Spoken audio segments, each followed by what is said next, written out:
بسم اللہ الرحمن الرحیم. السلام علیکم جی. Welcome to another episode of conversing اسلام.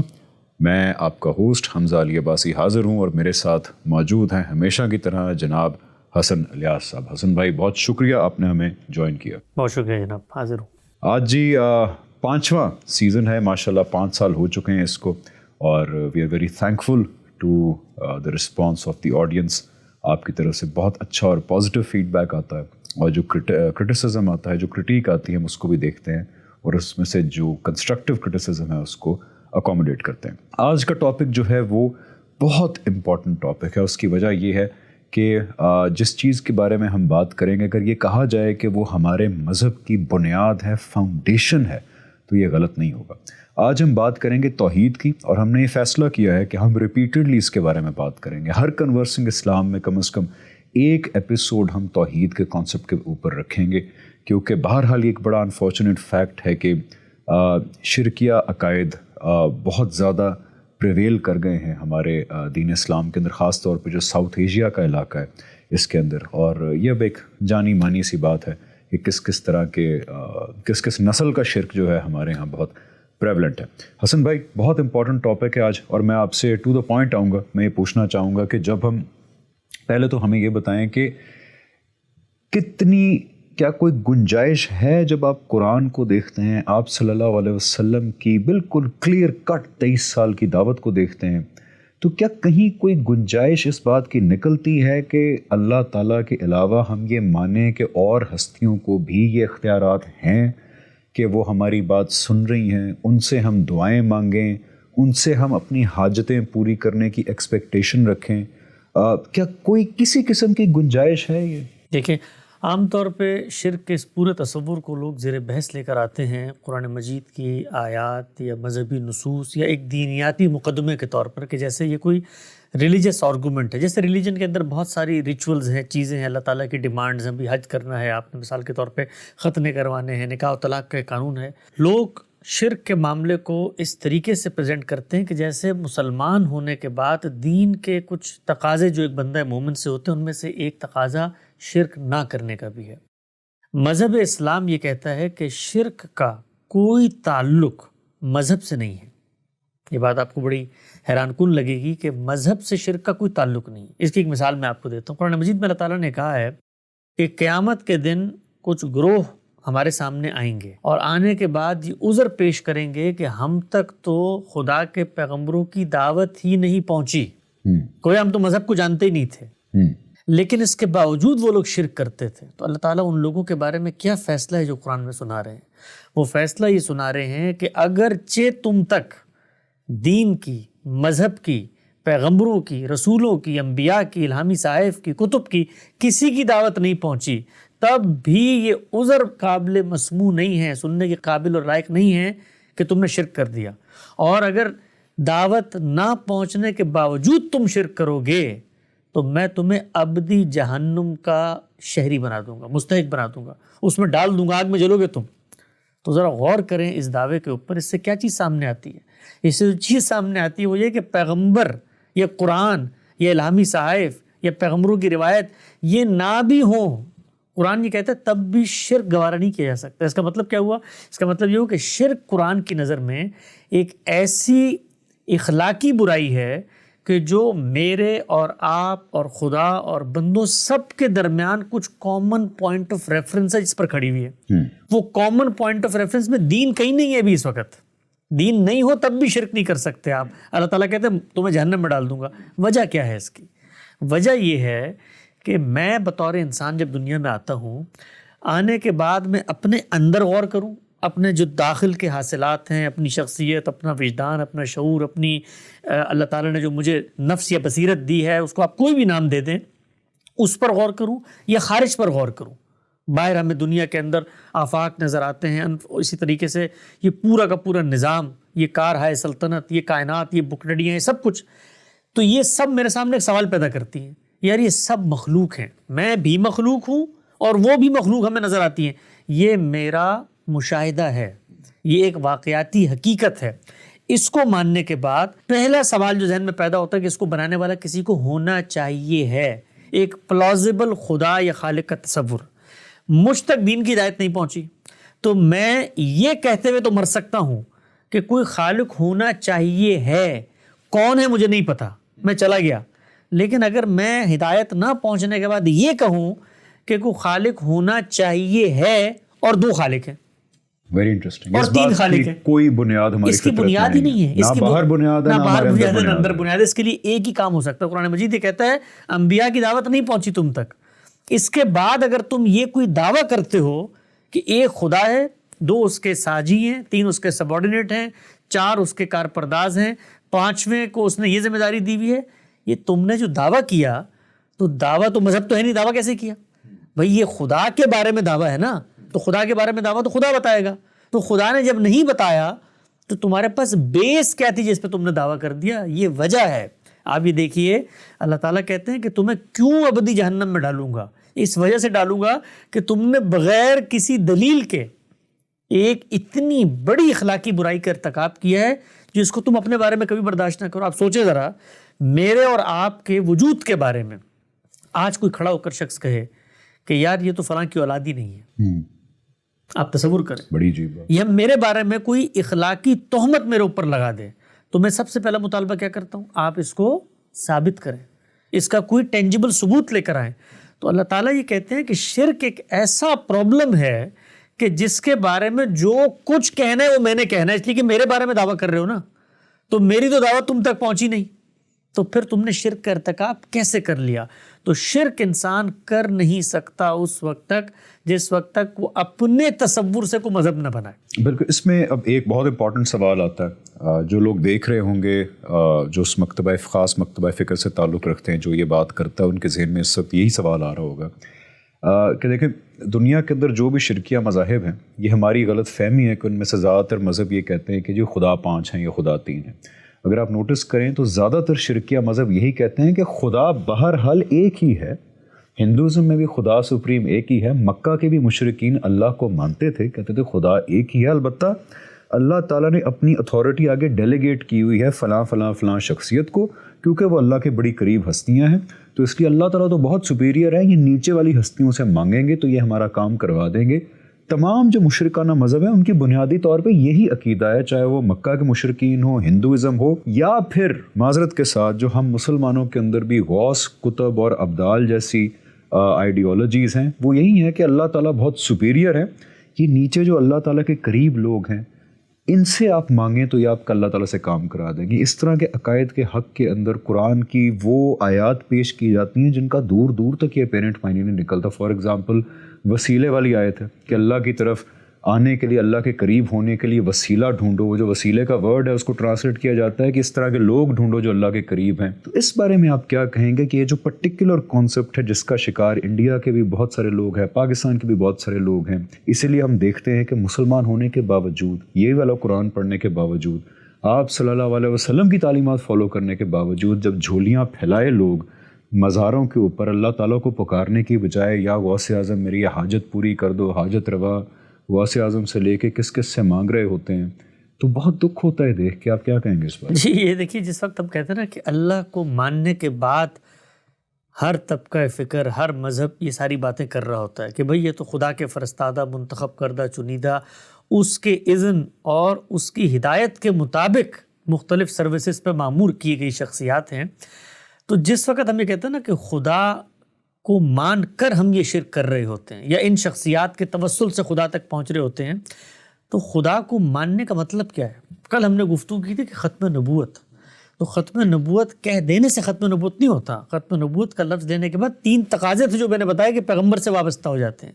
تو خدا کو ماننے کا مطلب کیا ہے؟ خدا کے ماننے کا مطلب یہ ہے کہ ہم خدا کو رب الناس بھی مانیں، مالک الناس بھی مانیں اور الہ الناس بھی مانیں. اور جب ہم اس کو مانیں گے تو اس کے ساتھ 3 جہات سے میرا تعلق پیدا ہوگا. میں اس کی پرستش کروں گا، یعنی میں اس کے سامنے جھکوں گا، اس کے سامنے اپنے تعلق کا اظہار کروں گا، میں اس کی اطاعت کروں گا، اس کا اگر کوئی حکم، کوئی اذن آ جائے گا تو اس کے آگے سر تسلیم خم کروں گا، اور میں اس کی راہ میں اس کے لیے اپنی نظر یا اپنی قربانی پیش کروں گا. یہ 3 تقاضے ہیں جو اس شخصیت سے ہمارے پیدا ہوتے ہیں. اگر خدا تعالیٰ سے ہمارے یہ 3 تقاضے نہیں پیدا ہوتے تو اس کا مطلب یہ ہے کہ ہم اس کی ذات میں یا اس کو کسی کی ذات سے قرار دے رہے ہیں، یا خلق میں، پیدا کرنے میں، یا تدابیر امور، دنیا کا نظم چلانے میں کسی کو اس کا ساجی، سبارڈینیٹ، مددگار، ہم پلہ، ہمسر یا ساتھی یا کوئی شاگرد یا بندہ قرار دے رہے ہیں۔ اگر ہم یہ قرار دے رہے ہیں تو حقیقت میں ہم خدا کو نہیں مان رہے۔ یعنی یہ کہنے کے بعد جو مشرکین مکہ کی حکایت قرآن مجید نے ذکر کی کہ وہ تو یہ کہتے تھے کہ ما نعبدہ الا لیقربونا الی اللہ، ہم تو بتوں کی عبادت اس لیے نہیں کرتے بھائی، یہ تو صرف ہمیں اللہ کے قریب کرتے ہیں۔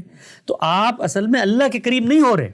اللہ کے قریب ہونے کے کچھ تقاضے تھے، ان میں پہلا تقاضا یہ تھا کہ اپنی اطاعت، اپنی پرستش، اپنی نظر کا واحد مرجع خدا کو ہونا ہے، ایک بات۔ دوسری بات یہ ہے کہ جس وقت ہم ان لوگوں کے بارے میں دعوے کرتے ہیں نا، غوث کا بھی آپ نے لفظ کہا، یہ غوث کا لفظ کا مطلب کیا ہے؟ یعنی غوث کے لفظ کا مطلب ہے حاجت روا، وہ جو آپ کی حاجت کو پورا کرتا ہے۔ ہمارے ہاں بزرگوں کے جو القابات ہیں، آپ سوچیں نا جن القابات سے ہم پکارتے ہیں، میں نے کبھی غور نہیں کیا ہوتا اس کا مطلب کیا ہے۔ آپ دیکھیں لاہور کے اندر ایک بڑا مشہور مزار ہے سید علی حجویری کا، داتا دربار۔ داتا دربار، ابھی دیکھیں آپ نے داتا دربار کا نام کیا لیتے ہیں؟ داتا گنج بخش۔ گنج بخش، کبھی غور کیا کہ اس کا مطلب کیا ہوتا ہے؟ داتا دینے والا، دینے والا۔ گنج بخش، گنج کہتے ہیں خزانے کو، یعنی اس کا، اس شخص کا مزار ہے جو دنیا میں خزانے بانٹتا ہے۔ اگر یہ تصور خدا کے بعد میں کسی کے بارے میں رکھتا ہوں تو آپ ذرا سوچنا کہ پھر توحید نام کس چیز کا ہے؟ تو پھر ایک ہندو میں جو گنیش کی مورتی سے بھی ایگزیکٹلی یہی ایکسپیکٹیشن رکھتا ہے، اس کے مورتی کے پیچھے بھی ایک شخصیت ہے، اور ایک مسلمان جو اس طرح جا کے ان شخصیات سے ایکسپیکٹ کرتا ہے، تو دونوں میں پھر ایک فرق کیا ہے؟ عند اللہ کوئی فرق نہیں ہے، اس لیے کہ اللہ تعالیٰ نے یہ بتایا ہے کہ تم میرے پیغمبر کو مان رہے ہو۔ سیدنا مسیح کے مخاطبین کو کہا ہے، جو ان کے ماننے والے مسیح ہیں، ان کو کہا ہے کہ تم اللہ کو مانتے ہو، اور ان کی تعریفیں کی ہیں کہ یہ راتوں کو اللہ کی بارگاہ میں سجدے کرتے ہیں، ان کی پیشانیاں دیکھو جا کر، مسیحیوں کی تعریفیں کی ہیں۔ ساتھ ہی فرمایا کہ اللہ کو ماننے کے بعد یہ خدا کے بندے کو جب اس کا بیٹا قرار دیتے ہیں تو یہ کھلے کفر کا ارتکاب کرتے ہیں، اور ان کا دعویٰ یہ ہے کہ ہم کفر نہیں کر رہے، خدا یہ کہہ رہا ہے کہ کفر کر رہے ہو۔ تو اگر کسی ایک شخصیت، اور شخصیت بھی کون ہے؟ پیغمبر خدا کا، اس کو آپ خدا کی تجسیم قرار دے دیں، خدا کا پرتو، خدا کا سایہ، خدا کی اس زمین کے اوپر مینیفیسٹیشن قرار دے دیں، ظاہری بات ہے وہ لوگ بھی خدا کا کوئی بایولوجیکل بیٹا نہیں کہہ رہے ہوتے سیدنا مسیح کو، یہی تصورات ہوتے ہیں کہ بھائی ذات بات نے یا کائنات کی اس پیور ذات نے یا خدا بند نے جب زمین پر تجسیم یعنی اپنے آپ کو محدود کیا ہے، ایک جسم کی صورت اختیار کی، تو سیدنا مسیح کی صورت میں ہو گئی ہے، تو اللہ تعالیٰ اس کو تو شرک قرار دے رہے ہیں۔ تو یہ کیسے ہو سکتا ہے کہ کوئی شخص آگے اٹھ کر کہے کہ جی وحدت الوجود تو اصل توحید ہے؟ یعنی وہ ایک شخص کو اگر آپ خدا کی مینیفیسٹیشن قرار دیں تو شرک ہے، اور پوری کائنات کے بارے میں دعویٰ کریں کہ کائنات کی تو کوئی حقیقت ہی نہیں ہے، یہ تو اصل میں ذات بات نے جب تعینات کو قبول کیا تو تنزلات کے مراحل سے ہوتے ہوتے کائنات میں اس کا ظہور ہو گیا، تو یہ میز بھی اصل میں خدا ہے، یہ لائٹ بھی اصل میں خدا ہے، یہ سب اسی طرف جا رہے ہیں۔ تو جس وقت آپ یہ دیکھیں یہ بنیاد آپ ڈال دیتے ہیں تو اس کے بعد دین قائم ہی نہیں رہ سکتا، یعنی پھر اس کے بعد یہ نہیں ہو سکتا کہ شریعت کے اوپر آپ کھڑے ہوں، یہ نہیں ہو سکتا کہ آخرت کو آپ مانیں، یہ نہیں۔ آپ دیکھیے کہ جیسے ہی ایک اینٹ ٹیڑھی ہوتی ہے تو میں جب خدا کو مانتا ہوں، اس کو مالک مانتا ہوں نا، تو مالک ماننے کا تقاضا کیا ہے کہ یوم جزا برپا کرے گا اور حق و انصاف کے ساتھ فیصلہ کرے گا۔ نہیں، جس وقت میں شرک کا دروازہ کھول دیتا ہوں وہ پھر مالک نہیں رہتا۔ پھر فیصلے کیسے ہوتے ہیں؟ پھر فیصلے غوث اعظم کی سفارش پہ ہوں گے، پھر وہاں شفاعت کا پورا کانسیپٹ۔ تو آپ دیکھیے آخرت پہ سب کا ایمان ہے، لیکن اگر آخرت میں غلط تصور شفاعت جو ہمارے یہاں رائج ہے اس کو مان لیا جائے تو حقیقت میں ہم آخرت کو نہیں مان رہے۔ تو یہ بات ذہن نشین کر لیں کہ جس وقت آپ نے خدا کی اس توحید میں ذرہ برابر انحراف کیا تو حقیقت میں خدا کی نظر میں خدا کہتا ہے کہ تم مجھ پر ایمان نہیں لائے، تم دعویٰ کر رہے ہو، اپنے دعوے کو لے کے میرے سامنے پیش ہونا، پھر میں تم سے کچھ سوالات کروں گا۔ یہ میں چاہوں گا کہ ہم شفاعت کے کانسیپٹ کو بریفلی ڈسکس کریں، لیکن اس سے پہلے میں بہت امپورٹنٹ پوائنٹ جو ہے وہ ہائی لائٹ کرنا چاہتا ہوں ریگارڈنگ دا فیکٹ کہ ہم جو اللہ تعالیٰ کے علاوہ ایکسپیکٹ کرتے ہیں کہ ہماری مدد دنیا کے اندر بھی اور آخرت کے اندر بھی دوسری شخصیات کریں گے، جیسے آپ نے رائٹلی پوائنٹ آؤٹ کیا کہ قیامت کے دن ایک بہت بڑا طبقہ بلیو کرتا ہے کہ غوث اعظم کے مرید جو ہے ان کو جنت میں بھیجا جائے گا، یعنی اللہ تعالیٰ بخشیں گے، یعنی بخشیں گے ایک علیحدہ بات ہے، غوث اعظم بچا لیں گے آپ کو آ کے۔ اس طرح دنیا کے اندر بھی اگر میں یہ تصور کرتا ہوں کہ اللہ تعالیٰ تو بہت سپیریئر ہے، وہ میری بات سن نہیں رہے، غوث اعظم جو ہیں وہ میری بات اللہ سے منوا کے میرا کام کروا دیتے ہیں، تو مجھے حسن بھائی یہ بتائیں کہ پھر میری جو محبت ہے، میری لائلٹی جو ہے، ایک تو دیکھیں نا قرآن اس کے خلاف بول رہا ہے، اس کو ذرا ہم سائڈ پہ کر دیتے ہیں۔ اگر میں یہ مان لوں کہ اللہ تعالیٰ تو اپروچ سے باہر ہیں، غوث اعظم میری دعا منوا رہے ہیں، تو میری محبت اور لائلٹیز کا مرکز تو پھر غوث اعظم بنے گے، اللہ تعالیٰ تو نہیں بنے گے۔ دیکھیں نا اللہ تعالیٰ نے تو میری بات سنی نہیں۔ میں مثال کے طور پہ بتاتا ہوں کہ اگر ایک پرائم منسٹر ہے اور اس کا آگے MNA ہے، میں پرائم منسٹر کو بار بار درخواستیں لکھتا ہوں میرا یہ کام کروا دیں، پرائم منسٹر تو میرا کام کرواتا نہیں، تو پھر میں MNA صاحب کے پاس جاتا ہوں کہ MNA صاحب آپ PM صاحب سے میرا کام کرا دیں، میں بڑی مشکل کے اندر ہوں۔ وہ MNA جب PM سے میرا کام کرائے گا تو میری محبت کس کی طرف ہوگی؟ MNA صاحب کی طرف ہوگی۔ PM نے تو میری بات نہیں سنی۔ تو پھر وہ جو بنیادی مقصد تھا دین کا کہ ہمارا اللہ تعالیٰ کے ساتھ رشتہ بنانا تھا، وہ تو بات فیل ہو گئی۔ قیامت کے دن این ممکن نہیں ہے کہ آپ کو اللہ تعالیٰ پہچاننے سے انکار کر دیں گے کہ آپ کا میرے سے رشتہ تو ڈیولپ ہی نہیں ہوا، آپ کا تو باقیوں کے ساتھ رشتہ ڈیولپ ہوا تھا۔ بالکل ایسے ہی ہے، بالکل ایسے ہی ہے۔ دیکھیے قیامت کے دن اللہ تعالیٰ نے بعض مستقبل کے جو مکالمے ہیں ان کو نقل کیا ہے اور کہا ہے کہ ان لوگوں کے جو دعوے تھے دنیا میں کہ فلاں ہمارا شفیع ہے، فلاں ہمارا حامی ہے، فلاں ہمارا ناصر ہے، ان سب کو میں کہوں گا کہ لاؤ اپنی ان شفاعت کرنے والوں کے بارے میں جن کے بارے میں تم دنیا میں دعوے کرتے تھے، ان کو لاؤ۔ تو آگے سے یہ کہیں گے اے کاش اگر ہم سنتے ہوتے اور غور کرتے ہوتے تو آج اس جہنم کی آگ کا مزہ نہ چکھ رہے ہوتے۔ دیکھیے یہ جو تصور لوگوں نے قائم کیا نا کہ اللہ تعالیٰ تک پہنچنے کے لیے ہمیں کسی وسیلے کی ضرورت ہے، اور وہ نیک لوگ، بزرگ لوگ، برگزیدہ لوگ جن لوگوں نے اپنی زندگی اللہ کے راستے میں کھپا دی ہیں، تو ظاہری بات ہے اللہ تعالیٰ سے جب ان کا مکالمہ ہوگا تو وہ پہنچے ہوئے ہیں، پیغام جلدی پہنچ جائے گا۔ یہ پورا کا پورا جو کانسیپٹ ہے ذرا 2 منٹ کے لیے رک کے اس کو ڈائسیکٹ کرتے ہیں۔ ایک پرائم منسٹر دنیا میں موجود ہے، پرائم منسٹر نے کچھ قاعدے اور ضابطے بنا دیے ہیں کہ بھئی میں اپنے معاملات کو اس طریقے سے لے کے چلوں گا، ایک دستور ہے، ایک آئین ہے۔ یہ دین کے باب میں جس کو ہم خدا یا پرائم منسٹر قرار دے رہے ہیں مثال میں، وہ معاملے کیسے کرتا ہے اور وہ کیا چاہتا ہے مجھ سے کہ میں کب اس کے پاس جاؤں، سفارشیں کروں، بات پہنچاؤں اور کن معاملات میں کروں، یہ سب کچھ اس نے اپنے دستور میں لکھ دیا ہے۔ اس کے دستور کا نام ہے قرآن مجید۔ وہ جو قرآن مجید ہے وہ یہ کہتا ہے کہ خدا نے جب تمہیں پیدا کر دیا تو پیدا کرنے کے بعد تمہارا ارادہ ہے، تمہارا اختیار ہے، تمہارا شعور ہے، لِيَبْلُوَكُمْ فِي مَا آتَاكُمْ، میں تمہیں اس چیز میں آزماؤں گا جو تمہارے پاس ہے۔ اچھا جو کچھ میرے پاس تھا اس کے بعد اس نے کہا کہ میں کون ہوں، مجھ سے کیا تمہارے تقاضے پیدا ہوتے ہیں، یہ سب میں نے اپنی کتاب میں بتا دیے۔ میری ذات کا شعور تم حاصل ہی نہیں کر سکتے۔ لَيْسَ كَمِثْلِهِ شَيْءٌ، ہمیشہ انسان مثالوں سے چیزوں کو سمجھتا ہے۔ تمہارے ہیتا ادراک میں، تمہارے دماغ کے کینوس میں میرا تصور آ ہی نہیں سکتا کہ میں کیا چیز ہوں۔ اللہ تعالیٰ کی حقیقت ہم ابھی جان کمپریہنڈ نہیں نہیں کر سکتے۔ تو اس نے کہا کہ تم مجھے صرف صفات سے پہچانو گے، جو بھی میری صفات ہے، اور ان صفات کا پرتو میرے اندر بھی ڈال دیا۔ کیوں ڈال دیا؟ اس لیے کہ میں ان صفات کا شعور رکھتا ہوں، تبھی اس کو ہائر لیول پہ کنیکٹ کرتا ہوں، ریلیٹ کرتا ہوں کہ بھئی یہاں انصاف ہوتا ہے دیکھو منصف اصل وہ ہے، یہاں رحم ہوتا ہے دیکھو اصل رحیم وہ یہ ہے، یہاں اگر کوئی انتقام لیتا ہے تو اصل منتقم، یہ سب چیزیں میں ریلیٹ کرتا ہوں۔ تو اللہ تعالیٰ یہ کہتے ہیں کہ دنیا کے اندر جو میرے پاس تم نے بار بار آنا ہے، اگر تو یہ کرنے کے لیے آنا ہے کہ مجھے اپنا حقیقی مواجہہ کروا دو، مجھے حقیقی روپ دکھا دو، میں حقیقت کا براہ راست مشاہدہ کر لوں، تو یہ تو میرا قانون ہے، اس کے خلاف ہے، یہ تو درخواست تم نے کرنی نہیں۔ تو اگر میں کسی پیر کے پاس، کسی ولی کے پاس یہ درخواست لے کے جاتا ہوں کہ مجھے اللہ کے قریب کر دے، یا میں اللہ کے قریب ہو کے اس کی حقیقت کو جان لوں، تو قرآن مجید کہتا ہے کہ یہ وہ لوگ کرتے ہیں کہ جن کے دل میں ٹیڑھ ہوتی ہے، کجی ہوتی ہے، زیغ ہوتی ہے، جو راسخون فی العلم ہوتے ہیں، وہ تو کبھی یہ درخواست کرنے کے بارے میں بھی نہیں سوچتے۔ اس رستے پہ جانا اصل میں گمراہی اور ضلالت ہے۔ یہ ہو گئی پہلی بات۔ دوسری بات یہ ہے، یعنی کہ میں اگر صحیح سمجھ پایا ہوں تو جی آپ یہ جو پیروں کے پاس جاتے ہیں، مجھے فرشتے دکھا دیں، اللہ کی حقیقت بتا دیں، مجھے روح کی حقیقت بتا دیں، مجھے اس عالم الغیب کی حقیقت ابھی سے بتا دیں، دکھا دیں۔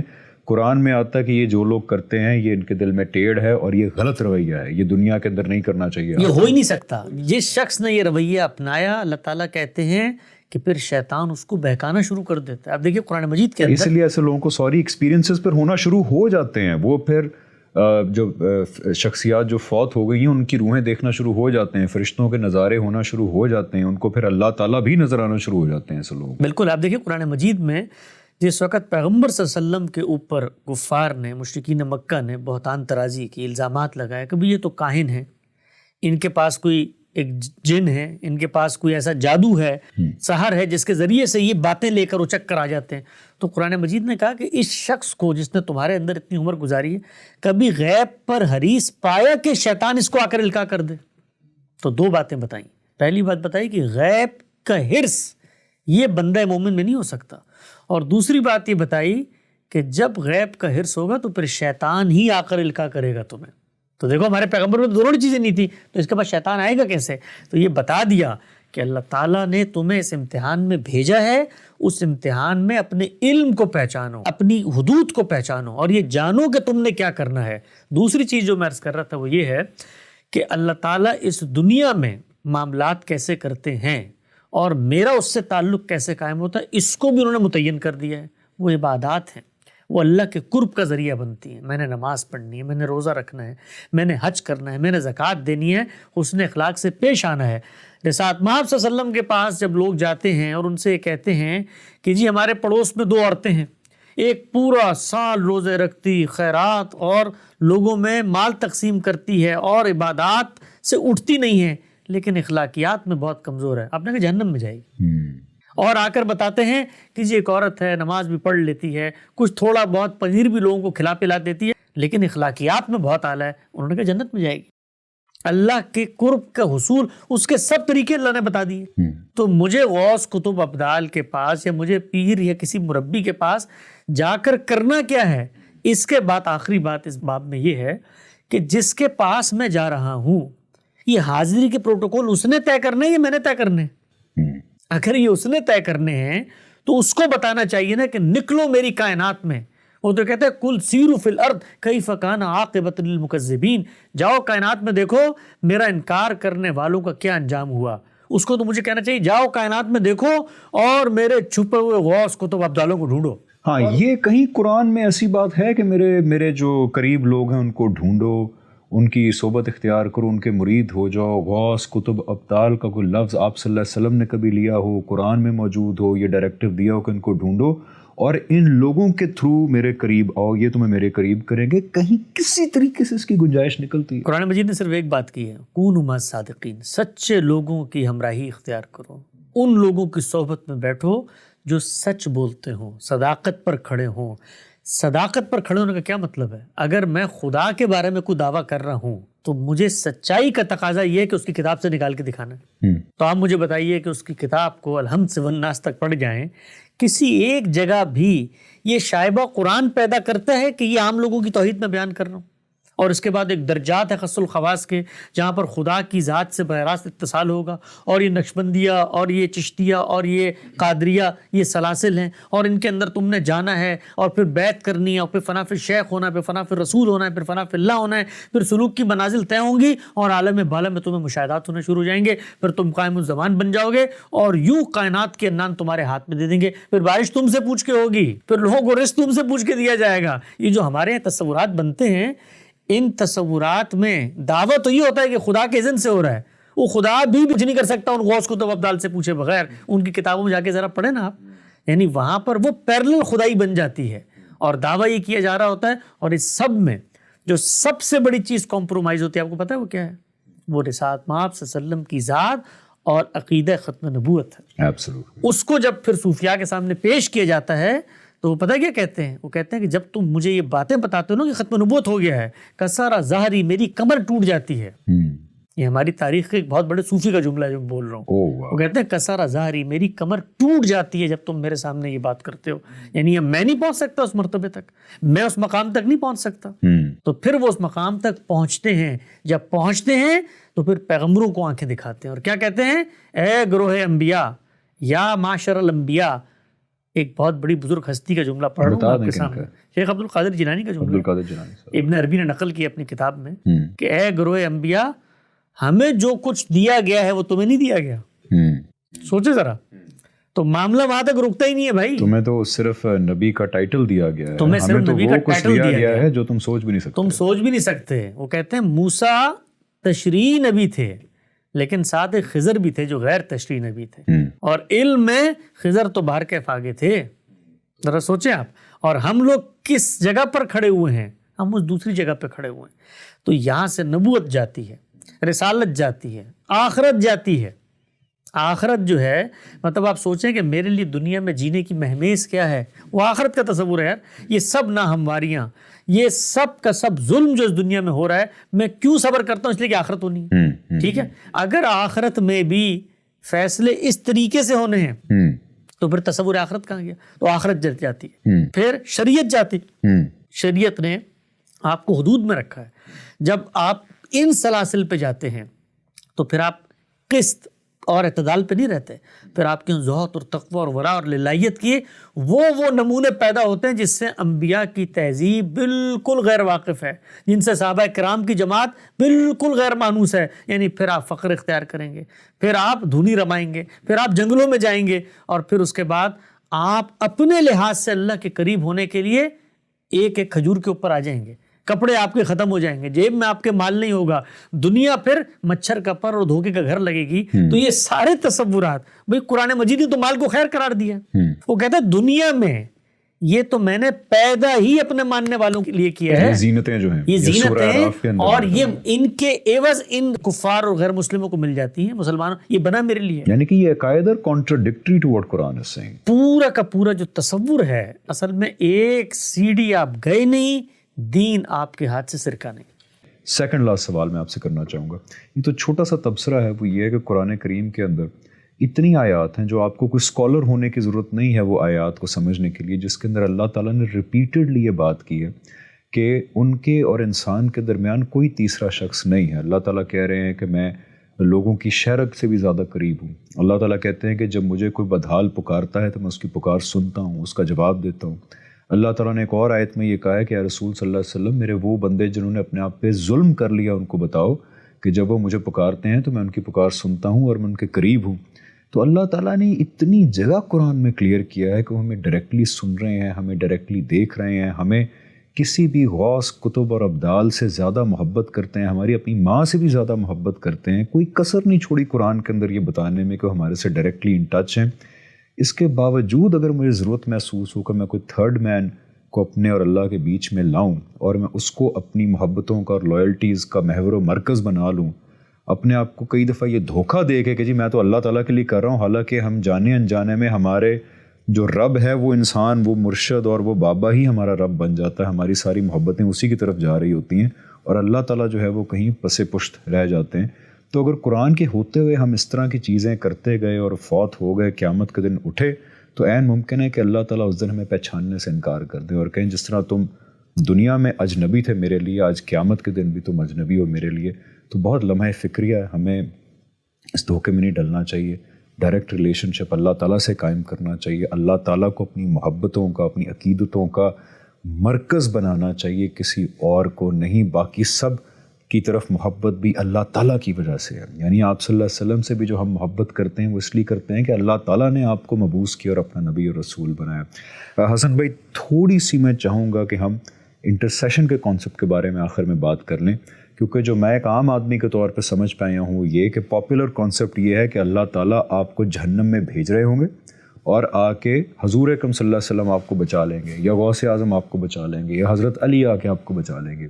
یہ پاپولر کانسیپٹ ہے. حالانکہ جب اصل کانسیپٹ دیکھا, اینڈ اگین اصل کانسیپٹ بہت آسان ہے سمجھنا, میرے جیسا عام آدمی بھی سمجھ گیا, عام آدمی, کہ کانسیپٹ اصل میں یہ ہے کہ اللہ تعالیٰ فیصلہ کریں گے آپ کو بچانے کا. یعنی آپ کے اچھے اعمال اور برے اعمال شاید 50-50 ہوں گے, تو اللہ تعالیٰ فیصلہ کریں گے کہ اس میں نے اپنے پیارے بندے کو بچانا ہے, اور آپ کو بچانے کے لیے وہ کسی کی اچھی گواہی کو استعمال کریں گے, چاہے وہ حضور اکرم صلی اللہ علیہ وسلم ہو یا کوئی اور شخصیت ہو. تو انٹرسیشن کے کانسیپٹ کو آپ پلیز کلیریفائی کر دیں, یہ ذہن میں رکھ کے کہ آپ کا ویور بالکل ایک عام مسلمان ہے جس کو سالہ سال سے یہ بتایا گیا ہے کہ آپ کو قیامت کے دن اللہ تعالیٰ جو ہے وہ جہنم میں بھیج رہے ہوں گے اور کوئی اور شخصیت آپ کو آ کے جو ہے وہ بچا لے گی. دیکھیے, شفاعت کا جو مطلب ہے نا, پہلے اس کو سمجھیں شفاعت کہتے کسے ہیں. شفاعت کا مطلب ہے سفارش کرنا, سیکنڈ کرنا کسی چیز کو، یہ ہوتی ہی تب ہے کہ جب بندے کی طرف سے انیشیٹو ہو جائے توبہ کا، رجوع کا، انابت کا اور اپنے گناہوں پر پچھتاوے کا۔ جب یہ ہوگا تو اس کو کوئی سیکنڈ کرے گا۔ اگر یہ پہلے مرحلے میں بندے کی طرف سے نہیں ہوا تو پھر سیکنڈ کرنے کا کوئی سوال ہی نہیں ہے۔ یعنی یہ ہو ہی نہیں سکتا کہ قیامت کے دن کوئی شخص اٹھے اور اٹھنے کے بعد یہ کہے کہ جی یہ شخص تو پوری زندگی گناہوں پر گناہ کرتا چلا گیا اور میں اللہ کا پیغمبر فرستادہ آ کر یہ کہتا ہوں کہ اس کو جہنم سے آپ نکال دیں۔ اللہ تعالیٰ کہتے ہیں قیامت کے دن جب ہم بات کرنے کی اجازت دیں گے تو پیغمبر وہ بات کریں گے جو ٹھیک بات ہے، سچ بات ہے، بالکل سچ بات ہے۔ وقالوا ثوابا، اور وہ کیا ہے سچ بات؟ وہ سچ بات اس نے قرآن میں بتائی ہے، اور وہ بات یہ ہے کہ وَمَن يَعْمَلْ مِثْقَالَ ذَرَّةٍ خَيْرًا يَرَهُ وَمَن يَعْمَلْ مِثْقَالَ ذَرَّةٍ شَرًّا يَرَهُ، جو کچھ تم نے کیا ہے وہ میں تمہیں وہاں دکھا دوں۔ یہ بھی آیا تھا نا قرآن کی کہ اس دن جس کے حق میں سفارش کرنی چاہیے، یعنی جو انسان ڈیزرو کرتا ہے کہ اس کو سفارش کے ذریعے نجات دینی چاہیے، اللہ تعالیٰ کہتے ہیں اس چیز کا فیصلہ بھی میں کروں گا۔ اور کہا وَلَا تَزِرُ وَازِرَةٌ وِزْرَ أُخْرَىٰ، کوئی کسی کا بوجھ نہیں اٹھائے گا، جو تم نے کیا ہے وہی تمہیں وہاں پر دکھایا جائے گا۔ تو شفاعت کے لیے دو باتیں ضروری ہیں۔ پہلی چیز یہ کہ بندے کا انیشیٹو، بندے کی طرف سے، مطلب میں دنیا میں رہتا ہوں، میں نے گناہ بھی کیے ہیں، مجھ سے نیکیاں بھی ہوئی ہیں، قیامت کے دن مجھے میری گناہوں کی پاداش میں جہنم میں ڈالا جا رہا ہے، اور یہ ابدی جہنم نہیں ہے، ممکن ہے مجھے چند سالوں کے لیے ڈالا جا رہا ہو، میرے گناہوں کی انٹینسٹی اس نوعیت کی ہو، تو میں دنیا میں اپنے ان گناہوں پر توبہ بھی کرتا تھا، استغفار بھی کرتا تھا، میرے اندر رجوع کا، انابت کا جذبہ بھی تھا، لیکن اللہ نے توبہ میری قبول نہیں کی تھی اس وقت۔ قیامت کے اندر میں وہی عذر لے کر کھڑا ہوں اللہ کے سامنے کہ اللہ میں تو توبہ رجوع کرتا تھا، پیغمبر کے پاس جا رہا ہوں۔ آپ روایتوں کو پڑھیں، جو شفاعت کی روایتیں، ہم اس پہ کام بھی کر رہے ہیں آج کل، اس میں لوگ جا رہے ہیں رسول اللہ کے پاس قیامت کے دن کہ جائیے خدا کے سامنے سفارش کیجئے کہ ہمیں معاف کر دے، ہم تو اس طرح کے لوگ تھے دنیا میں۔ تو شفاعت کے لیے پہلی چیز یہ بندے کا انیشیٹو، وہ نہیں ہے تو شفاعت نہیں ہو سکتی۔ دوسری چیز یہ ہے کہ جو شفاعت کر رہا ہے وہ میرٹ پر شفاعت کرے، میرٹ پہ بات کرے، وہ یہ نہیں کر سکتا کہ اللہ پوری، کیونکہ اگر وہ یہ کام کرے گا تو اس کا مطلب یہ کہ وہ تصور آخرت کو نہیں مانتا، کیونکہ آخرت میں ظلم نہیں ہو سکتا۔ بھائی اگر کسی شخص نے دنیا میں ریپ کیا ہے، کسی شخص نے دنیا میں ٹارگٹ کلنگ کی ہے، اور نعوذ باللہ من ذالک پیغمبر وہاں اس کی محض اس کی شناخت کی وجہ سے شفاعت کر کے اس کو نکال لیتا ہے، تو پھر یہ میری حق تلفی ہے جس کے ساتھ ظلم کیا گیا ہے۔ مطلب دنیا میں بھی سفارشیں اور آخرت میں بھی سفارشیں، تو یہ پورا کا پورا اور اس دن کس کی سفارش کس کے حق میں کرنی چاہیے، سب فیصلے اللہ تعالیٰ نے کرنا۔ آپ کو بچانے کا فیصلہ اللہ تعالیٰ کریں گے۔ یہ بہت امپورٹنٹ ہے کہ آپ کو بچانے کا فیصلہ اللہ تعالیٰ نے کرنا ہے۔ ایسے نہیں ہے کہ اللہ تعالیٰ نے آپ کو جہنم میں بھیجنا ہے اور کسی اور نے آپ کو آ کے بچا لینا۔ اور اللہ تعالیٰ یہ کہتے ہیں کہ میں جو فیصلہ کرتا ہوں نا، وہ میرے فیصلوں کو کوئی نہیں ڈال سکتا، اور میں فیصلہ ہمیشہ اصول پہ کرتا ہوں، اور کوئی اثر انداز بھی نہیں ہو سکتا۔ قرآن میں یہ بھی ہے، یہ بتا دیا ہے کہ اس موقع پر تصور نہیں ہوگا کسی کی آواز بھی نکالے۔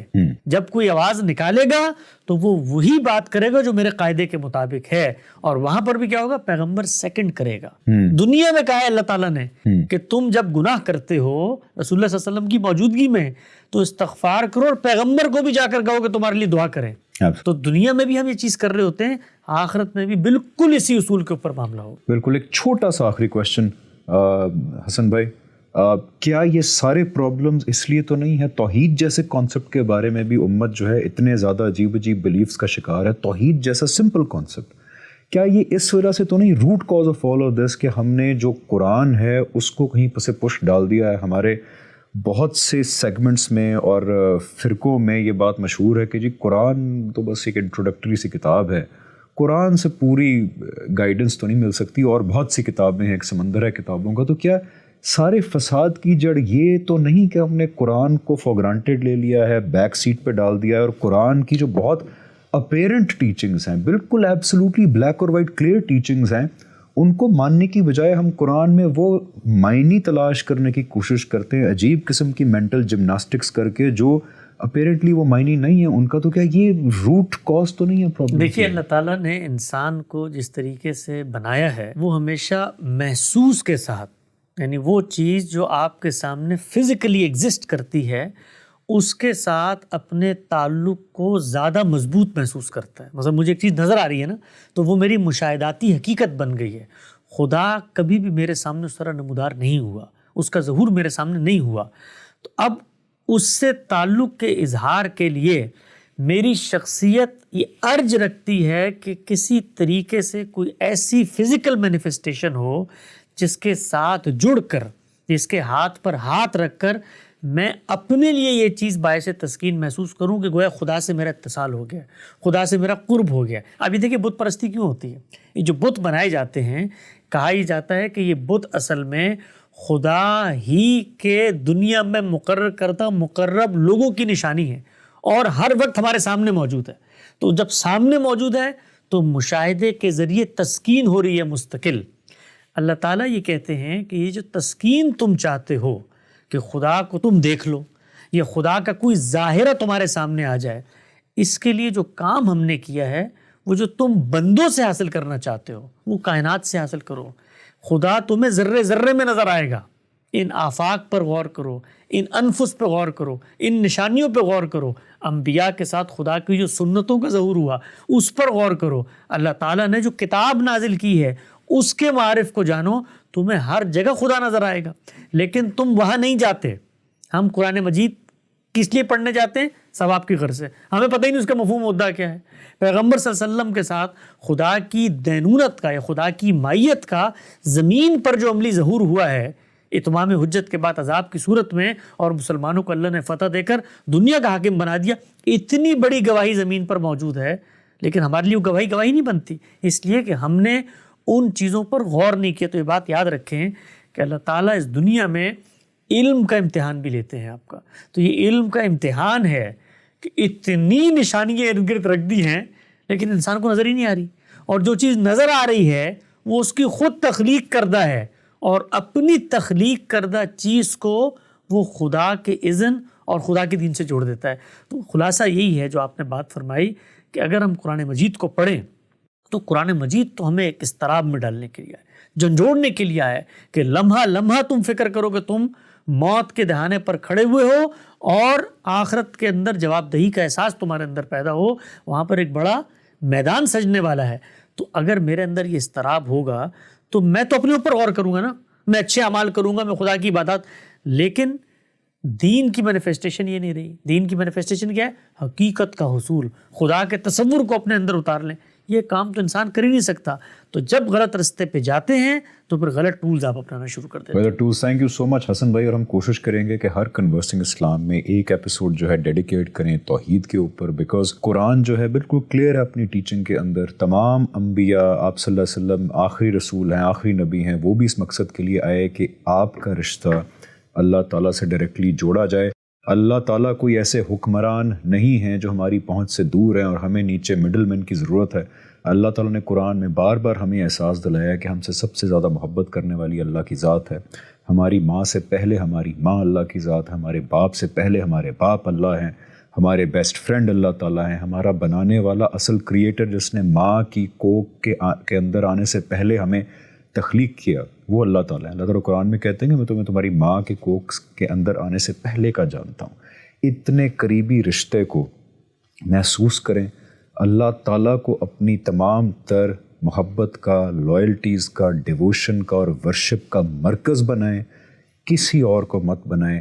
اور جب ہاتھ پھیلائیں، جب اوپر ہاتھ اٹھائیں کہ یا اللہ مجھے یہ چاہیے، مجھے اس چیز کی ضرورت ہے، میری یہ حاجت پوری کر دیں، میرے حاجت روا آپ ہیں، میری مدد کرنے والے آپ ہیں، تو یہ ہاتھ کسی اور شخصیت کے سامنے نہیں پھیلنے چاہیے، یہ اللہ تعالیٰ کے سامنے پھیلنے چاہیے. پکار اللہ تعالیٰ کی طرف ہونی چاہیے، کسی اور کی طرف نہیں ہونی چاہیے. یہی توحید ہے، یہی قرآن کا مین مقدمہ یہ ہے، مین مقدمہ یہ ہے قرآن کا.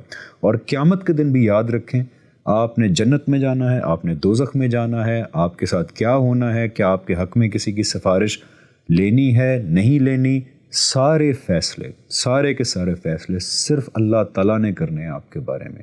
کوئی اور انسان ان کے فیصلوں پہ اثر انداز نہیں ہو سکتا. It's all about you and اللہ تعالیٰ and there is no one else. Remember that. See you in the next episode. السلام علیکم ورحمۃ اللہ وبرکاتہ.